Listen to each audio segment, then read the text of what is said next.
Hi friends, అందరికీ నమస్కారం. ఎప్పుడు ఒకే స్టైల్లో చికెన్ కర్రీ కాకుండా ఈసారి నేను చూపించే ఈ స్పెషల్ రెసిపీని ట్రై చేయండి. ఒక్కసారి తింటే మళ్ళీ మళ్ళీ చేసుకోవాలనిపించే టేస్టీగా ఉంటుంది. మరి ఆలస్యం చేయకుండా ఈ చికెన్ కర్రీని ఏ విధంగా తయారు చేసుకుంటారో చూసేద్దాం. రెసిపీలోకి వెళ్ళిపోదాం. ముందుగా ఒక కడాయిని అయితే పెట్టుకుని అందులో ఆయిల్ వేసుకుని ఆయిల్ వేడయ్యాక ఉల్లిపాయ ముక్కలు, పచ్చిమిర్చి ముక్కలు వేసుకుని ఉల్లిపాయ ముక్కలు గోల్డెన్ బ్రౌన్ వచ్చేంత వరకు వేయించాలి.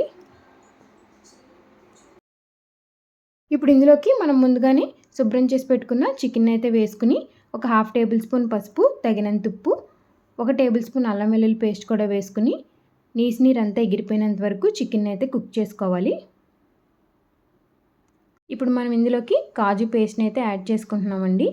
ఈ పేస్ట్ని వేయడం వల్ల మనకి చికెన్ అనేది మంచి గ్రేవీలాగా వస్తుంది, అలాగే టేస్టీగా కూడా ఉంటుంది.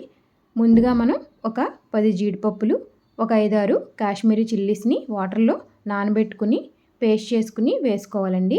ఇప్పుడు ఇందులోకి టమాటా ముక్కలు కూడా వేసుకుని ఒక్కసారి ఫ్రై చేసుకున్నాక 2-3 టేబుల్ స్పూన్లు కారం కూడా వేసుకుని ఒకసారి ఫ్రై చేసుకోవాలి. ఇప్పుడు కొద్దిగా నీళ్లు పోసుకుని మూత పెట్టి మీడియం ఫ్లేమ్లో చికెన్ని మెత్తగా అయ్యే వరకు ఉడికించాలి. చివరిగా గరం మసాలా, చికెన్ మసాలా యాడ్ చేసుకుని కొత్తిమీర వేసుకుని ఒకసారి కలిపి స్టవ్ ఆఫ్ చేసుకోవడమేనండి. అంతే ఫ్రెండ్స్, చాలా ఈజీగా చాలా టేస్టీగా చికెన్ కర్రీ అయితే రెడీ అయిపోయింది. ఒకసారి ఈ విధంగా మీరు చేసి చూడండి, ఖచ్చితంగా నచ్చుతుంది. ఈ రెసిపీ మీకు నచ్చినట్లయితే వీడియోకి లైక్ చేయండి, షేర్ చేయండి. ఇలాంటి మరిన్ని వీడియోల కోసం మా ఛానల్ని అయితే సబ్స్క్రైబ్ చేసుకోండి. Thank you for watching.